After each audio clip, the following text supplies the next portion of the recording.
Good afternoon, ladies and gentlemen. I would like to welcome all of you who are here to talk on this very important and serious topic, how to support refugees, how to support people who have been affected by war in Ukraine. Thank you very much for being here with us. We know there's a lot of people from various countries. We give a specifically warm welcome to our colleagues from Ukraine. We really appreciate the fact that all of you take the effort to go deeper into the methods of reaching people to be the most effective and most helpful possible, specifically to those who suffer really greatly. Tonight, I would like to welcome an incredibly amazing person, Professor William Miller, who has contributed really a lot into the studies on the nature of humans, the nature of the process of helping. Many decades of his life he has dedicated to studying how to fulfill this role to the best, in the best way. He has given us a lot of tips and guidelines, and today he's going to share one of his latest study and the results that really translate into effectiveness. But we could talk about the professor for many, many hours, because he has done so much, but most of you probably are aware of the fact that he is the father of motivational interviewing, a method that changes the world to the better. It is an incredible way of communicating with people and working with people. I would like to say that Professor is an honorable member of Motivational Therapy Association.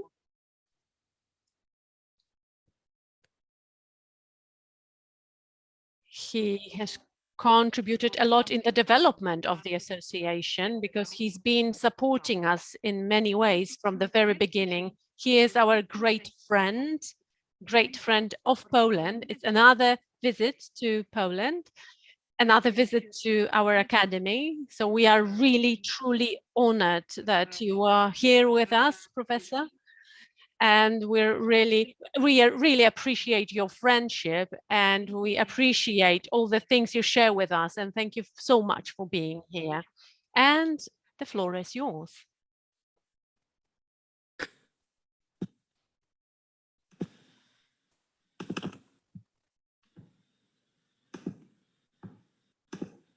Okay, good. Yeah. What you are doing, what Poland is doing for the people of Ukraine is amazing. And if I can help with that in some small way, I'm very happy to do so.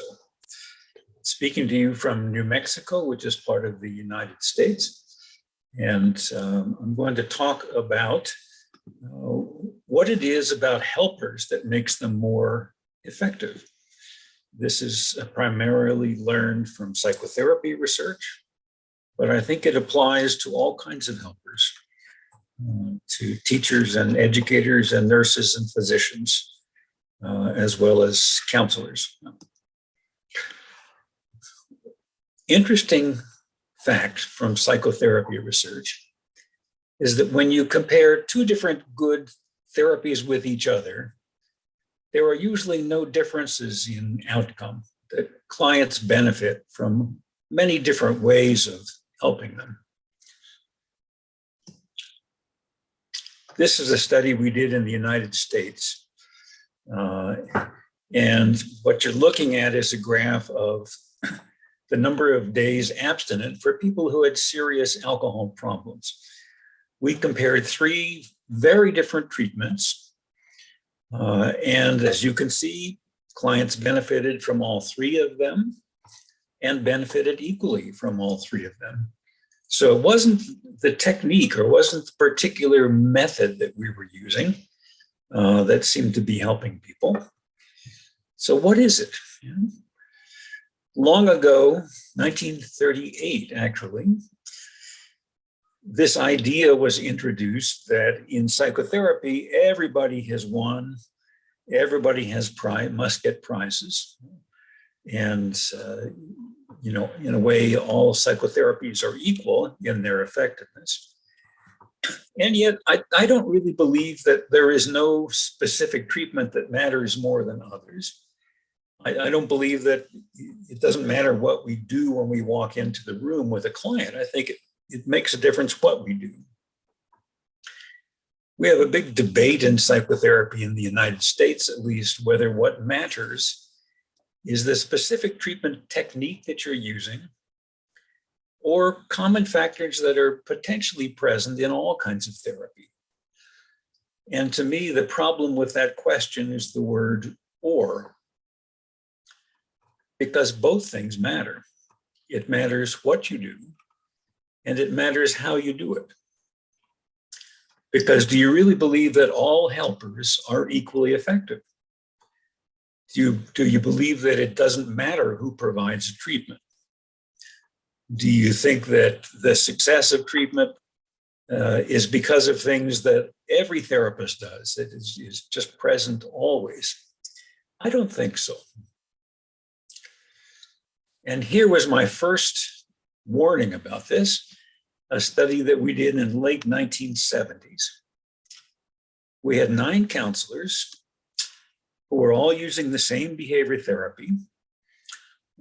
I trained them together or supervised them together, also taught them how to listen well to clients. And 3 supervisors rated these therapists for how well they were listening to their clients. And here's what we found. These bars are the percentage of cases with a good outcome when working with each of these counselors. The counselor on the left, number 1, was the most empathic, the best listener of the 9 of them. And she had 100% success rate. At the other end of the spectrum, number 9, this was the lowest rated counselor in terms of listening abilities.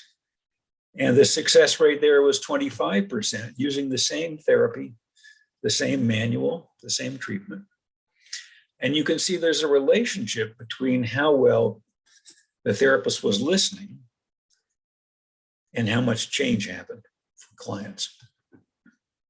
As a matter of fact, we had another group randomly assigned who were given a self-help book to take home with them. So we only saw them one time. And then we gave them the book describing the very things that we were doing in therapy and encouraged them to use these themselves. And that group had a 60% success rate. If you average all the therapists together, the success rate is 61%, which could lead you to believe that therapists are no different from self-help. But that's not right. You can see there are 5 therapists whose clients are faring better than if they had worked on their own. And there are 3 counselors here where it looks like the client would have been better off working on their own with the book than seeing this counselor. What's different about all these counselors is how well they're listening.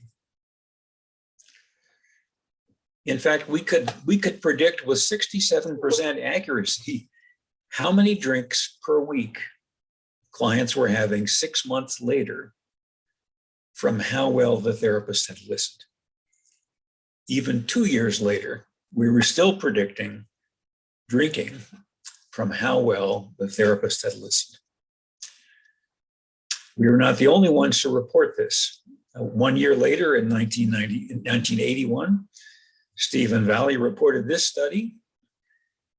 Now here the graph shows relapse rate. And so high is not good in this case. High is a higher relapse rate. The counselors colored in red are those who were not very good listeners. The counselors in green were the best listeners, and the counselors in yellow were kind of average listeners. And you can see that it was possible to predict relapse from how well the counselor was listening to the client. This is a big study we did more recently, where we had 22 therapists who treated at least 10 clients. And again, these were all people with alcohol use problems. They were all using a therapist manual, so they're supposed to be doing the same thing. And we videotaped everything to make sure that they were doing the treatment properly. We trained them all together. And the outcome that we are looking at in the next slide that I'll show you is, again, what percentage of days are the clients not drinking? What percentage of days are they abstinent over a whole year? And here's the graph. Each one of these lines is one therapist. It's all of the clients for one therapist. And you can see that by the time you get out to week 68, this is a whole year after the end of treatment, there are huge differences in how therapist clients are doing. At the top, we have a few therapists for whom almost all of their clients are abstinent almost all of the time. They drink very rarely. And at the bottom, we have a few therapists for whom almost all of their clients are drinking almost all of the time, using the same treatment method, the same manual. It makes a big difference who delivered the treatment. And we know that listening skills were an important predictor of outcomes in this study also. So in America, we've been very fascinated with trying to find the right treatment technique. What treatment technique is the best? What manual is the most effective? And I wonder if we've been looking in the wrong direction to try to understand what is really helpful. Looking for techniques rather than thinking about what is it about the helpers. And that's the journey I want to take you on. It's clear that helpers have a large effect on outcome, that it matters who is counseling, who is trying to help the person. And in fact, if you think about it, an evidence-based treatment cannot be separated from the people who provide it. Those two things are just together. You can't separate treatments from therapists completely. Now, sometimes these are called common factors, things like empathy and warmth and genuineness. But I think that's a little misleading because common sounds like everybody does it. And that's not true. These factors are not completely common. They're certainly not universal among helpers, among therapists. And sometimes they're called non-specific factors. But I think that's not quite right either, because that just suggests that we haven't done our work to understand what it is. And in fact, the skills that I'm going to be talking about can be specified. You can observe them. Observers of sessions can reliably measure them. You can get better at them. And they do predict client outcomes. So they're very specifiable. This has been a long search in psychology. It goes back really to the beginnings of scientific clinical psychology with Carl Rogers, who was looking for what kinds of things is it about helpers that makes them more helpful. And this is what he was doing when he became the president of the American Psychological Association in 1947. There were very few clinical people in the American Psychological Association at the time. And he said, clinical psychology can be scientific. You can measure it. You can observe what's happening. You can determine what's helping clients get better. And so he really began what's now called clinical science in psychology. what I'm going to summarize for you is a book that took us about 2 years to research and write and release. We went through 70 years of psychotherapy research, asking that question: what is it about helpers themselves that makes them more effective, that helps their clients to change?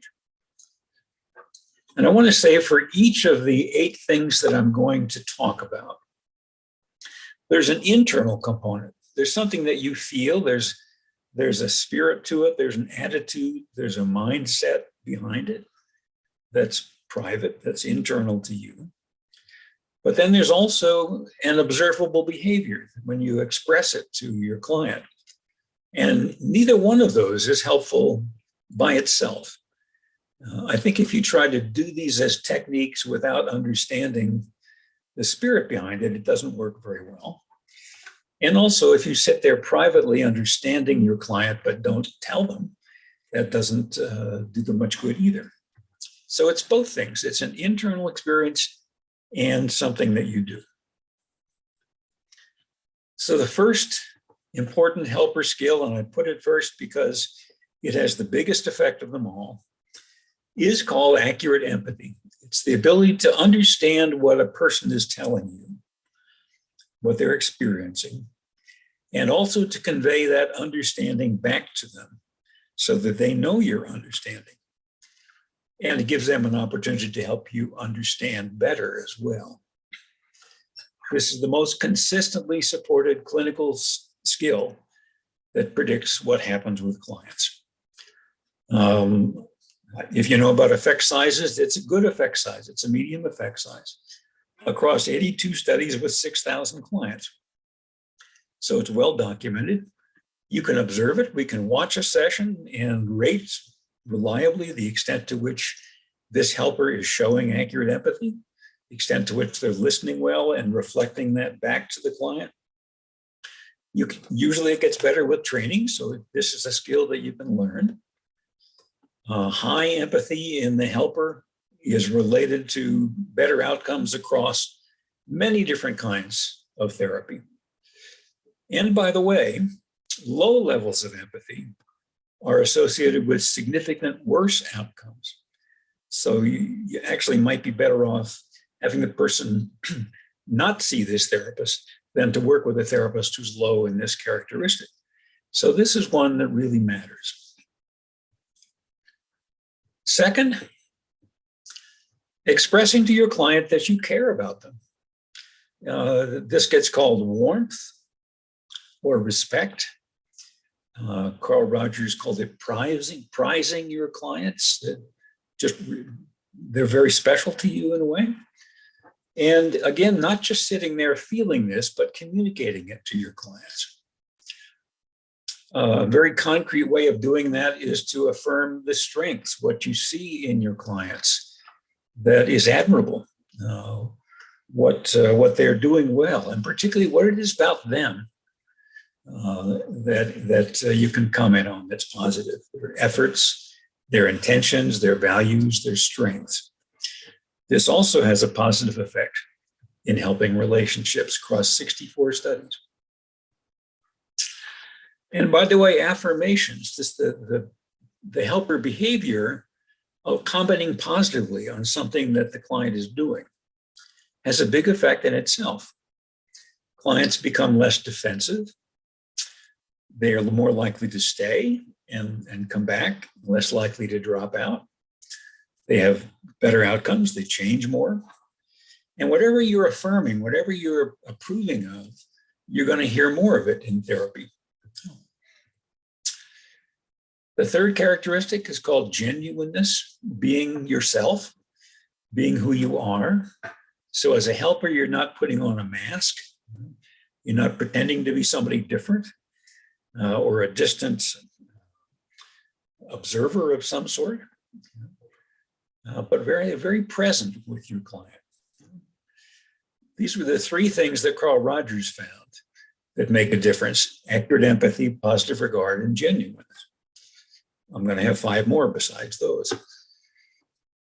It's like being present with your client. It's clear that you're a real human being in a relationship here, that you're being honest, that you're not being phony. You're not trying to pretend to be somebody you're not.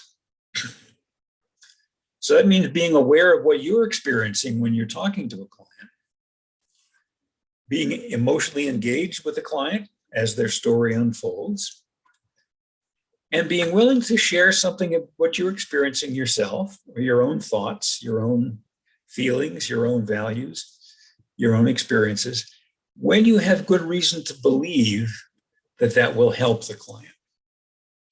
That's an important component. It's not just talking about yourself all the time. That's not a good thing. But if there's something about your experience that you think may be helpful to the client, being willing to share that honestly. Again, nice modest effect across 21 studies, a positive effect. The more helpers do this, the more clients change for the better. Number 4, accepting. Listening to the person without judgment, without disapproval, conveying that non-judgmental acceptance to the client. Again, don't just sit there feeling non-judgmental, but convey that. One way to do that is to come to each person with a beginner's mind, knowing that you don't know this person, and curious about them, and knowing that they are the experts on themselves, that you want to know about that. So there's more listening than telling in this way of being. And inherent in this is the idea that everybody has human worth. Everybody deserves respect without needing to prove it to you, without needing to earn it. Importantly, what's not there when you're accepting is disapproval, criticism, disagreement, shaming, that kind of thing. Because causing people to feel bad doesn't help them get better. 154 effects in studies, and most of them were positive. So again, it looks like this is something that really helps your clients get better, the way you are with them. Number 5, having a clear focus, knowing where you're going, having clear goals that you've agreed about together, and a plan for reaching them. So you keep this in mind as you're working with the person over time. You know where you're trying to go because you've agreed about that. That's a very important component of what therapists call working alliance, which predicts better outcomes quite strongly. Having shared goals, we agree about where we're trying to go. Informal chat, just kind of talking about things not particularly related to treatment, to the goals, isn't especially helpful. I mean, you can do some of that, but for the most part, it's knowing where you're going and moving in that direction. Often your client will be ambivalent about a goal, so they want it and they don't want it at the same time. And helping them to resolve that can be very useful. That's exactly what motivational interviewing is about.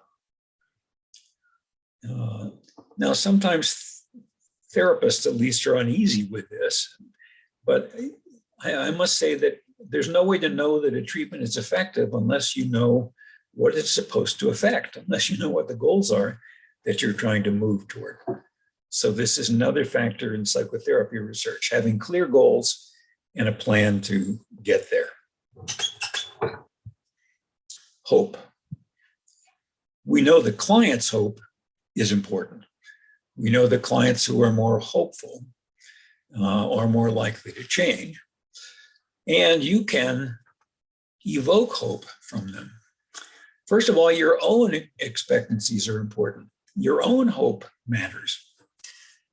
Helpers who believe that their clients are going to get better have clients who tend to get better. Helpers who are skeptical, who are cynical, who are pessimistic about their clients changing tend to have clients who don't change. And so your beliefs about what would be possible for your clients become self-fulfilling prophecies. They come true because you believe them. Therapist pessimism is associated with negative outcomes. And it's not because we're good predictors of outcomes. It's because of the pessimism. Believing in what you're doing is important. In therapy research, it's called allegiance, but it's essentially believing that what you're doing is going to help and wanting to help the person. And when your client lacks hope, you can lend them some of yours. And something that really made me think about this, I call now the waiting list effect. In research, I used to include a waiting list control group. That is, people who would eventually get the treatment, but would have to wait for it. And so some people we would treat right away. Others we would say, we can see you in 10 weeks and we'll treat you then. And we thought that was an ethical control condition because everybody receives the treatment eventually. It seems fair. But we began noticing something unexpected. Here are 3 different groups of people coming in looking for help with alcohol problems. The orange line is people seeing a therapist right away, and you can see their drinking goes down over time. The red line is people given self-help materials and told to use them on their own, and only one session, and their drinking goes down also quickly and stays there. The green line is people who were told they're on a waiting list and will be able to treat you in 10 weeks. And it's absolutely flat. No change at all. Now, these are people who came into a clinic. They said they wanted some help with their drinking problems. They recognized that their drinking was creating problems. They were open to receiving help. And you would expect that they might start changing, except they don't. When we put them on a waiting list, they don't change at all. And eventually I realized they were doing what we told them to do. We told them, literally told them, without thinking about it, to wait. And so they didn't change at all. They waited for us to treat them. Then they got better. And it didn't last quite as well. There's something else we found. When you cause people to wait for help rather than seeing them right away, it doesn't seem to take quite as well. But telling people to wait is not helpful. In fact, it's pernicious. And if you look at the red line, if you give people something that they can do right away, they tend to do it and improve, sometimes just as much as if you were seeing them on a weekly basis ongoing. So that was a surprising finding for us. Number 7, the word evoke literally means to call forth, to call out from people. So there are all these things about clients that mean they will have better outcomes if they're more motivated, if they're more engaged in treatment, if they have more hope, if they have more self-efficacy. These are clients who are more likely to get better. But these are things also that you can literally call forth from them. I talked about that with hope, for example. There are things you can do to not install, but to call forth hope from your clients. It's a way of evoking their own resources rather than, or at least in addition to thinking of yourself as providing things, which is important. It's also helping people to find their own resources and to use them and connect with them, because people are very resourceful. An experience from Carl Rogers' work was they found that when clients were more engaged in treatment, when they were talking about themselves and their feelings in the present tense, not in the abstract, not in the past tense, but in the present tense, they got better. And that's true across marital therapy, cognitive therapy, emotion-focused therapy, experiential psychotherapy, client-centered therapy, brief psychotherapy. That being personally involved in the sessions, in the conversations, makes a difference. So that's one thing that you can evoke from clients, long understood from the person-centered approach. And we know more generally that what clients themselves say during treatment predicts outcome, which means that it matters what you ask, what you reflect, what you affirm, what you put into summaries. And in motivational interviewing, we're very consciously using these clinical skills to try to evoke change talk, to try to evoke from clients the kinds of statements that get them moving forward. That's also true in two other therapies called solution-focused therapy and functional analytic psychotherapy. It matters what the client says, and you influence what the client says. And then finally, maybe the first thing that helpers think of, offering some information and advice can also be helpful. It's a small effect by itself, and it matters how you do it. It matters very much the way you give information and the way you give advice. And what we found in motivational interviewing is it's helpful first to ask permission, to ask if the person wants to know, or if they would like some advice. So to get their permission first, to honor autonomy, by which I mean recognizing both in yourself and in what you say that the person doesn't have to do what you say, that they don't have to agree with you. And so it's saying things like, this may or may not make sense to you.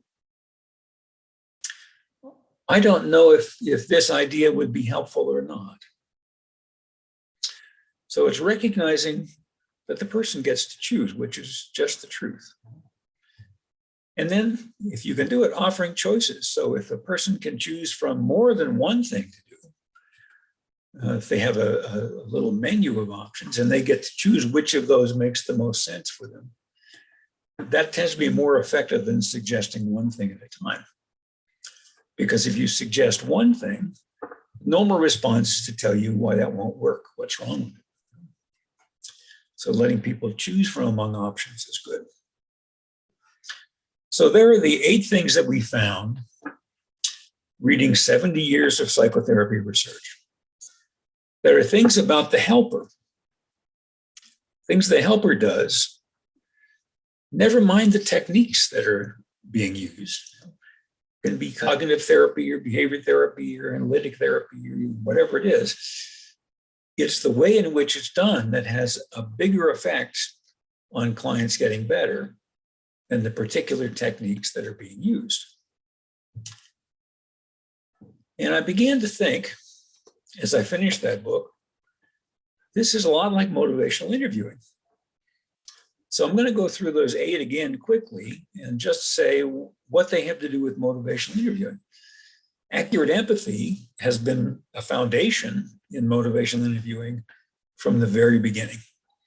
This is a fundamental skill. In fact, until you get reasonably comfortable with doing empathic listening, it's hard to do the rest of motivational interviewing. So this is something that is a solid foundation in doing motivational interviewing. Positive regard. Well, affirmation, again, has always been a part of motivational interviewing. Noticing what the person's doing well, noticing and commenting on their strengths, on their efforts, on their values. It's always been a part of motivational interviewing. Genuineness. Now, here's one we haven't said anything about, really, in our first 3 editions of motivational interviewing. And that's a mistake. We're working now on the 4th edition of the book. And in that, we're going to say more about what it means to be yourself, what it means to be authentic and genuine in the practice of motivational interviewing.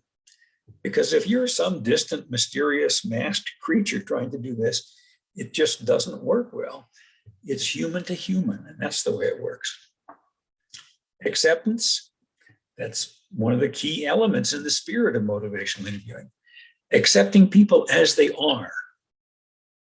It's an interesting paradox here that when people feel unacceptable, they're unable to change. And when people experience acceptance, it becomes possible to change. An important thing for helpers to do.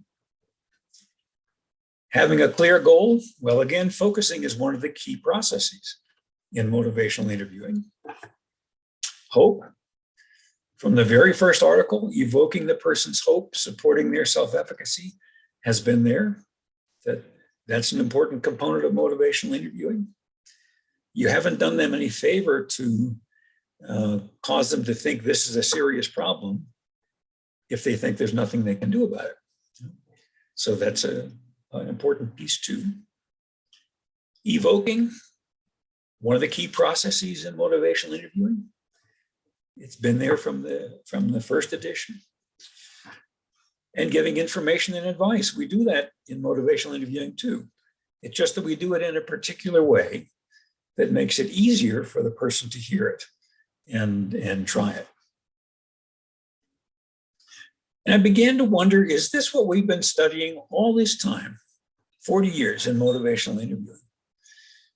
Because motivational interviewing is not something that's meant to be done instead of other kinds of treatment. Now, the most common use of motivational interviewing is in combination with other kinds of treatment. And I've come to think of motivational interviewing as a way of doing what else you do, whether it's primary care medicine, diabetes education, teaching in a classroom, counseling and psychotherapy, coaching in sports. This is a way of doing what you do. And I started to wonder, do these things kind of flow together in some way? I mean, are they like each other? Because if you're a good listener, you're probably also conveying acceptance to the people that you work with. Well, I think there's some very old concepts that do combine these things. In Jewish scripture, the concept of chesed, at least 3,000-year-old concept, such a complex idea that an English language translator of the Bible was having trouble finding an English word that really captured chesed. What is that? What is it?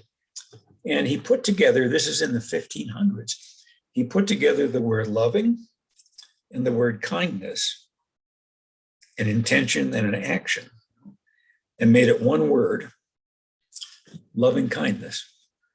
And that's the way in which chesed is often translated now. In Buddhism, metta, benevolence. Here's another one of these larger concepts that seems to capture these threads that I've been talking about. In Christianity, agape, a particular selfless way of loving. And in Islam, rahmah, often translated compassion. All of these, well, not in Buddhism, but in Judaism, Christianity, Islam, these are understood as an attribute of God, and also as something that we are meant to do as well, something we are called to do. This benevolent, compassionate, selfless, loving way of being. And in therapy, there are words that kind of combine them too. Carl Rogers, toward the end of his life, was writing about therapeutic presence, being very present with the people you're trying to help. And that really combines a number of these things that I was talking about. Or responsiveness, paying close attention to the person that you're trying to help, noticing how they're responding to what you're saying, and adjusting what you're doing according to that, being responsive to them in the moment. Real relationship is another one of those terms. Now, in America, we often are not teaching these skills. Psychology has become very focused on teaching techniques, behavioral cognitive techniques, whatever. And I think largely ignoring or just kind of assuming, putting in the background, these skills for how you do therapy, how you help people. We have manuals that kind of standardize the techniques, but often say very little about how you do it, about these particular clinical skills.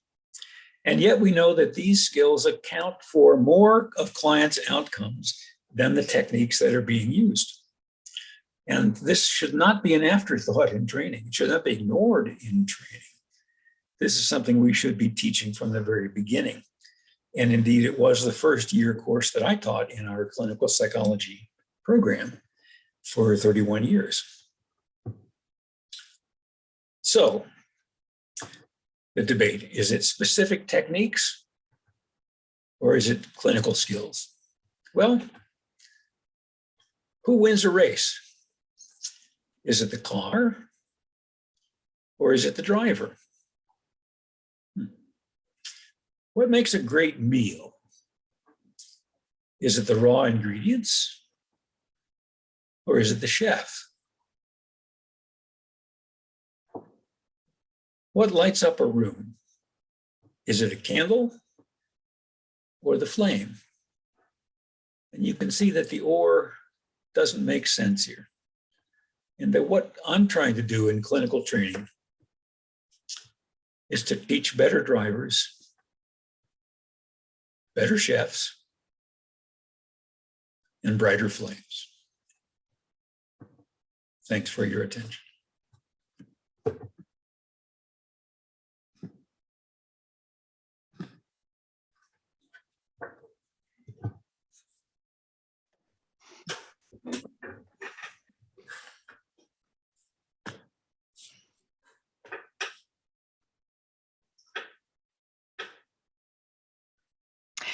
To drodzy Państwo, wysłuchaliśmy. Okay, ladies and gentlemen, we have listened to wonderful content, the essence of what studies show us very clearly, which translates into how we can better and more effectively help other people so that we can have wonderful drivers, cooks, and wonderful flames.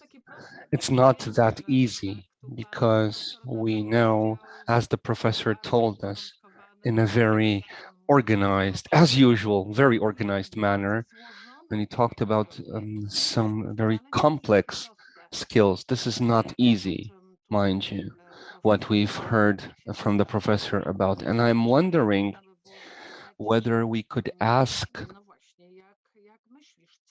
what do you think? What can help in translating these 8 elements into true skills, so that what can help us learn from this to better develop this? How should we develop this? How should we work on this? Are you asking me, Iga? Of course, Bill. This Yes. this is your time. Because that's a question for everyone. It's your time. But it's practice. All of these things need to be practiced. And that's not, I mean, certainly you practice them while you're sitting with people trying to help them. But it makes a difference to practice them outside of that context, just to get better at it. Reflective listening skills, for example, good listening, you can practice that anywhere. You can practice that at home, at the table over a meal. You can practice it while you're standing in line at the grocery store. I mean, you can, wherever there are people, you can listen to them and practice giving your full attention and trying to understand clearly what it is that they mean. And we have a particular method of doing that. It's called reflective listening or empathic listening. And if there's only one thing that you're going to learn, that's an awfully good one to learn, because it has the biggest effect of all of these. So it's picking up one of these skills at a time. Maybe you spend a week focusing on that particular skill and trying to do that with every person you meet, just to convey that acceptance, for example. Or when you're giving advice and information, to do it in a way that respects the other person's choice about whether they listen or not, and that proceeds with their permission. So all of these are particular things that you can practice in everyday life. They're things about everyday relationships, and they're very good by the way, for your friends and your family, as well as for your clients. So this is not something strange only to be done within a counseling context. These are interpersonal skills that you can use every day in your relationships. And that's a place to practice them. If you have a coach, even better. If you have someone that can watch you and give you some good, gentle suggestions, all the better. That's how we learn a complex skill, like playing a musical instrument or playing football, playing a sport. The way you learn it is by practicing it and also having someone who knows more about it than you do give you some gentle tips, give you some coaching. That's how it's learned over years.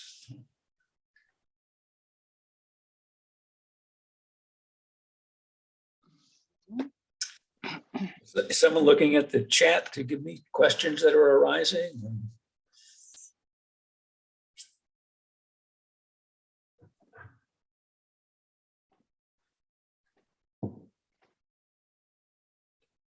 Okej, ktoś tutaj pyta, no mówi, że w ogóle bardzo dziękuję za ten głęboki. So someone says, thank you for the deep lecture, but there's also a question, how a therapist with a perfectionist attitude, how can that affect a client's behavior? So when a therapist is a perfectionist and very focused on the task, how can that affect the level of acceptance in the client? The therapist should get some psychotherapy. let go of it because that is contagious. You know, when even if you're just holding perfectionistic standards for yourself, it gets conveyed to the people around you. I mean, you know how perfectionists make other people uncomfortable? Being helpful is not about making other people uncomfortable. You know? It's about having a good relationship. And so if you're so focused on doing things perfectly, it's hard to do things well. We will always make mistakes. The word, one of the words in the Bible that gets translated as perfect is a Greek word, telos. For example, in English, there is a verse that says, be perfect, even as God is perfect. Now, when you read that, it sounds like don't ever make any mistakes. And that's not what it means. The word telos in Greek is the mature, natural end state of an organism. The telos of an acorn is the oak tree, you know, that which it naturally becomes, that which it's meant to be. You know? And so to be telos is to become what you're meant to be, you know? not to never make errors. Oak trees have all kinds of knots and gnarls and interesting things, you know. They're not perfectly straight, clean trees necessarily, but it's what they're meant to be. And so perfect is not error-free. I think of the qualities that I talked about, those 8 qualities. That's perfection in relationship, in that's how we're meant to be with each other. But it certainly doesn't mean you never make mistakes. If you expect that of yourself, you'll be unhappy. And if you expect that of your clients, they'll be unhappy.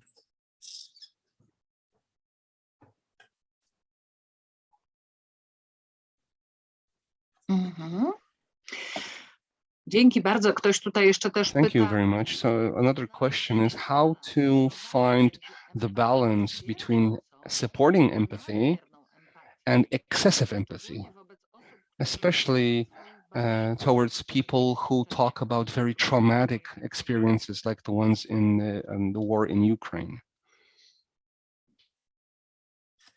Well, you certainly are watching how the person is responding to you.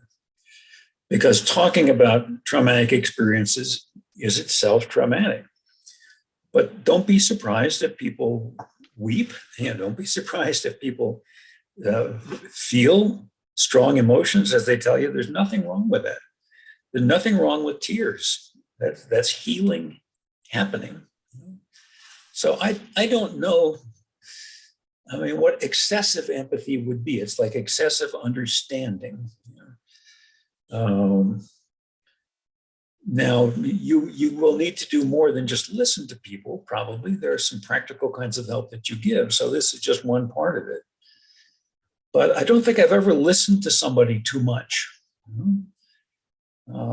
It's almost like having too much hope. That's the book I'm working on now. I'm writing a book on hope, which has lots of different interesting meanings.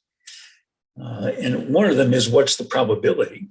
But that's such a small part of what the human experience of hope is all about. And people maintained hope in the concentration camps in World War II. And Viktor Frankl wrote about the individuals who refused to let go of that hope and said it kept them alive, literally. Even though it was not rational, there was not a reason to expect that wonderful things were going to happen. Choosing that way of looking at things has its effect on you and also on the people around you. Pessimism and optimism are both contagious.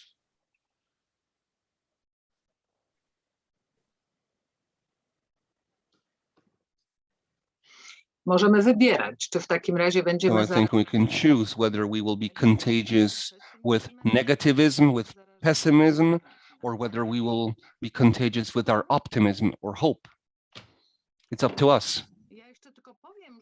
Let me add that among those participating in this meeting, we have many people well-deserved for the development of motivational interviewing in Poland, such as Basia Będkowska-Korpała. There will not be a forum in Poland in 2013 in Kraków. about 10 years ago, MENT Forum in Krakow, almost 10 years ago. Yes, that was your second trip to Poland. Yes. So one of the participants was very, very heavily sort of responsible for the fact that it happened. She was just incredible in Krakow, very, very helpful. Was that the trip when you took me to Katowice? Tak, dokładnie. Przedtem byliśmy. Yes, exactly. We were in Katowice first, then we had the forum in Krakow. Basia was very, very helpful. But I'm mentioning that there are many well-deserved people today because I wanted to note that not much time has passed since motivational interviewing has spread so much in Poland. That forum was very decisive. A lot of things happened then, and many people became contagious with that. So, but I wanted to note that we are a bit, let's say, into what you're talking about in terms of motivational interviewing, and we value this way of work. But I also understand that you have collected observations which took place over a span of so many years.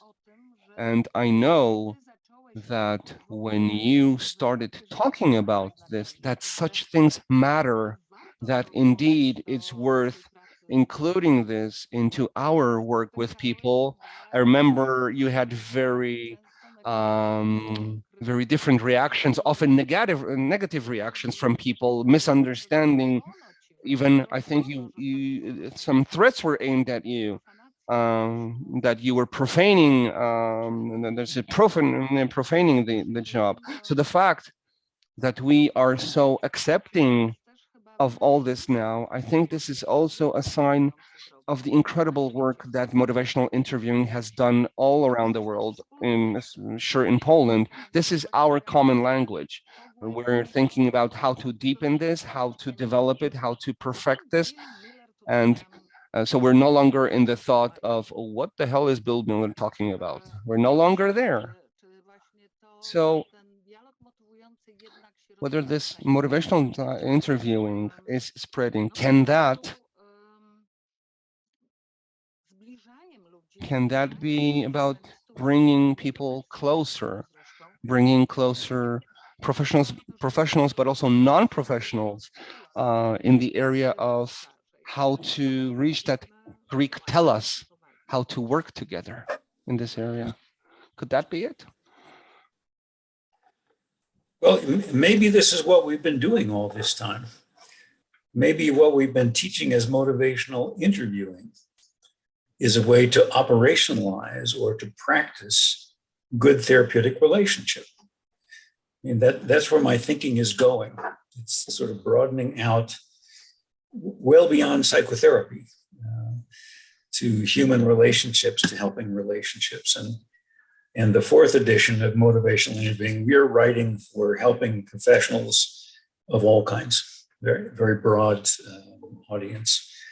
So the picture keeps getting bigger as we practice this over the years. But in a way, I think good therapeutic relationship is what we've been talking about from the very beginning with motivational interviewing.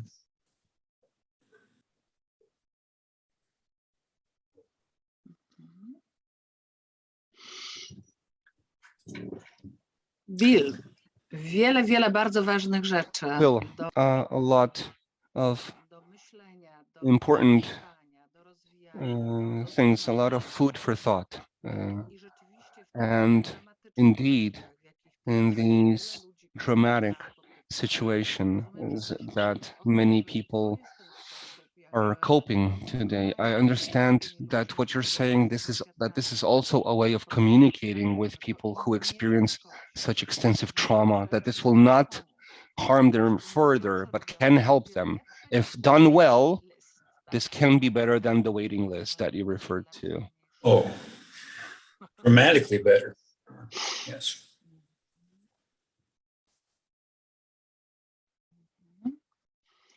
No właśnie, bo przed nami bardzo wiele Ahead of wyzwań. us, a lot of challenges.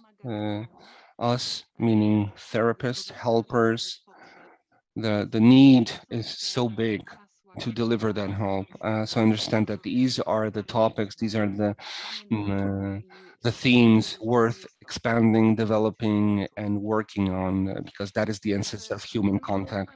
So with this, we would like to thank you very much for a great meeting. I hope we're in the process of planning the next meeting already now, that you'll come to Poland finally, and that you will be contagious with your ideas and thoughts. We are waiting for that very much, sir.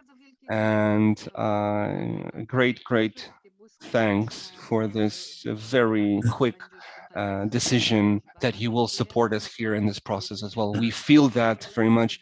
We are close, and your colleagues will still appear and talk to us in the upcoming weeks and talk to us about their experiences. But thank you for the tremendous work that you've put in. And I likewise thank all of you for the amazing work you're doing in helping the people of Ukraine.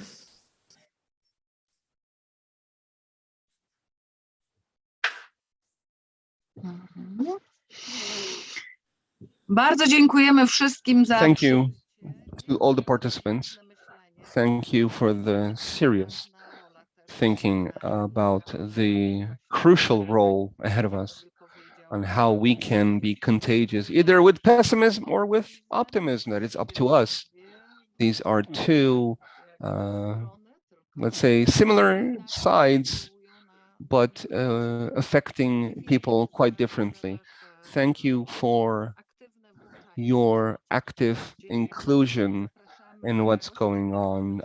So with that, let me invite you back after the holiday, and so that we can resume our thinking about how anxiety can also hamper all that people experiencing trauma are facing with. So the next meeting will take place after the holidays. In the meantime, get some well-deserved rest. Thank you for being with us, and send our regards, the best regards to your family and Motivational Interviewing family around you. Best regards. Thank you. We'll be in touch very soon.